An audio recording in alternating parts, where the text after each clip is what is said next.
एक छोटे से गांव सोनपुर में एक गरीब लेकिन ईमानदार आदमी रहता था। उसका नाम था रघुनाथ। गांव में लोग उसे रघु काका कहकर बुलाते थे। वह दिन में खेतों में मजदूरी करता और रात को गांव की चौकीदारी।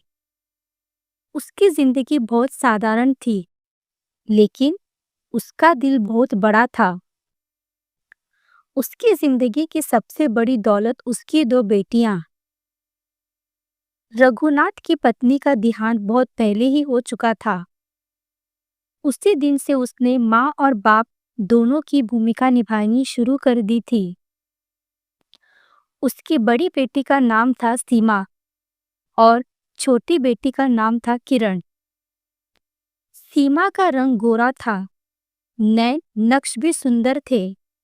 गांव के लोग अक्सर कहते, रघु काका, आपकी बड़ी बेटी तो बड़ी सुंदर है, अच्छे घर जाएगी। वही किरण। किरण का रंग सांवला था, उसकी आंखों में गहराई थी, चेहरे पर सादगी। लेकिन गांव के कुछ लोग उसे देखकर फुसफुसाते, बेचारी, रंग थोड़ा दबा हुआ है। रघुनाथ ये बातें सुनता था, मगर उसका दिल हर बार दुख से भर जाता था। वह जानता था कि उसकी दोनों बेटियां बराबर है, लेकिन समाज की सोच अलग थी। समय बहुत तेजी से बदला। वही छोटी सी झोपड़ी, वही मिट्टी का आंगन, लेकिन अब उसमें दो जवान बेटियां थीं। सीमा और किरण अब बचपन से निकलकर जिंदगी की असली परीक्षा में कदम रख चुकी थी। रघुनाथ की पीठ झुकने लगी थी, हाथों में पहले जैसी ताकत नहीं रही, लेकिन आंखों में अब भी अपनी बेटियों के लिए सपने थे। सीमा अब पूरी तरह जवान हो चुकी थी। उसकी सुंदरता अब भी लोगों की नजरों में थी। गांव की औरतें उसे कहते, अरे सीमा, तू तो बड़ी सुंदर है, तेरा रिश्ता तो कहीं अच्छे घर में ही होगा। रिश्ते आते थे। लड़के वाले पहले सीमा को देखते, फिर घर, फिर पिता की हालत। एक बार एक रिश्ते में लड़के की माँ ने सीधे पूछ लिया, दहेज में क्या दोगे? रघुनाथ चुप रह गया। सीमा ने पहली बार साफ शब्दों में कहा, मेरी शादी सौदे से नहीं होगी। रिश्ता वही टूट गया। किरण ने अपनी जिंदगी का रास्ता खुद चुना था। उसके हाथ में किताबें थी और आंखों में हौसला। स्कॉलरशिप का पत्र आया तो पूरे घर में सन्नाटा छा गया। रघुनाथ ने कहा, शहर दूर है बिटिया, अकेली कैसे रहोगी? किरण ने कहा, बाबा, अगर आज नहीं गई तो सारी उम्र डर में ही रह जाऊंगी। सीमा चुपचाप सुन रही थी। अगले दिन किरण शहर चली गई। नई दुनिया थी, तेज, बेरहम लेकिन अवसरों से भरी। वह सुबह कॉलेज जाती, शाम को बच्चों का ट्यूशन पढ़ाती, रात को पढ़ाई करती।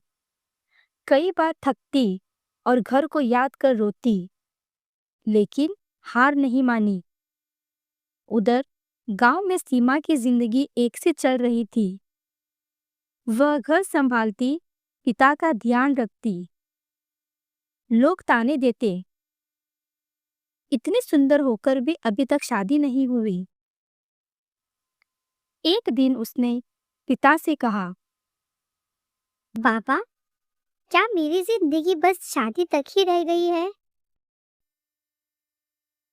नहीं बिटिया, अगर तू चाहे तो कुछ और भी बन सकती है। यह बात सीमा के दिल में बैठ गई। शहर में किरण ने प्रतियोगी परीक्षा दी। पहली बार असफल हुई, दूसरी बार भी। तीसरी बार उसने पूरे मन से तैयारी की। जब रिजल्ट आया, उसका नाम लिस्ट में था। उसकी खुशी का ठिकाना नहीं था। वह रिजल्ट लेकर गांव चली आई और अपने बाबा को बताई। बाबा, हो गया, मैं पास हो गई। मेरी बेटी अफसर बनेगी। गांव में खबर फैल गई। वही लोग जो कभी उसके रंग पर बात करते थे, अब कहते थे हमारी गांव की बेटी है। किरण के अफसर बनने से सिर्फ लोगों की सोच ही नहीं बदली, बल्कि सीमा के भीतर भी एक तूफान सा उठ खड़ा हुआ। उस रात सीमा देर रात तक सो नहीं पाई। वह छत पर बैठी आसमान की ओर देख रही थी। तारों के बीच उसने अपनी जिंदगी के सवाल दिखाई दे रहे थे। सीमा मन ही मन बोली, मैं हमेशा यही सोचती रही कि सुंदरता ही सब कुछ है, लेकिन किरण ने तो बिना किसी सहारे के अपनी पहचान बना ली। लोग आज किरण को उसके काम के लिए सलाम कर रहे हैं, और मेरी पहचान आज भी सिर्फ मेरे चेहरे तक क्यों सीमित है। अगली सुबह जब दोनों बहनें आंगन में बैठी थी, रघुनाथ भीतर सो रहा था। सीमा बहुत देर तक चुप रही, फिर अचानक बोली, किरण, एक बात पूछूं? हाँ दीदी, बोलो। क्या तू कभी मुझे कमजोर समझती थी? किरण चौंक गई। ऐसा क्यों सोचती हो? क्योंकि मैंने खुद को हमेशा दूसरों की नजरों से देखा। मुझे लगा कि सुंदरता ही मेरे जीवन के लिए काफी है। मैंने कभी ये नहीं सोचा कि मैं अपने लिए भी कुछ बन सकती हूँ। दीदी, इंसान तब तक हारता नहीं जब तक वह खुद हार ना मान ले, और तूने अभी तक हार मानी ही नहीं है। अगले दिन किरण शहर चली गई। किरण के जाने के बाद घर सूना सूना लगने लगा था। रघुनाथ सुबह सुबह खेतों में चला गया। सीमा आंगन में तुलसी को पानी दे रही थी। तभी एक छोटी बच्ची रोते हुए सीमा के पास आई। उसकी किताबें फटी हुई थी। स्कूल के नाम करने वाला था। सीमा ने बच्ची को देखा। उसे अपने बचपन की याद आ गई। वह बच्ची बोली, दीदी, मुझे पढ़ना है। क्या मैं पढ़ना छोड़ दूं? उस रात सीमा सो नहीं पाई। उसे लगा, अगर आज वह चुप रही तो कल और कई बच्चे चुप हो जाएंगे। अगली सुबह उसने गांव के बच्चों को आंगन में बुलाया। वह बच्चे जो किसी परिस्थिति की वजह से स्कूल नहीं जा सकते थे। उसने फैसला किया कि अब मैं इन्हें पढ़ाऊंगी।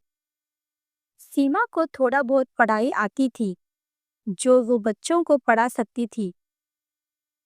ऐसे ही दिन बीतते गए। सीमा घर संभालती, बाबा का ख्याल रखती और बच्चों को पढ़ाती। रघुनाथ दूर से सब देख रहा था।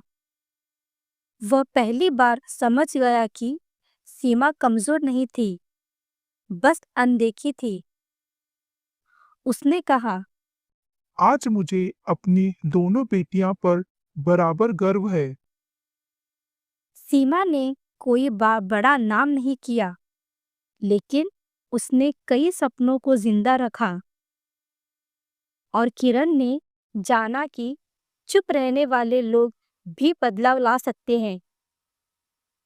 पहचान रंग से नहीं, काम से बनती है।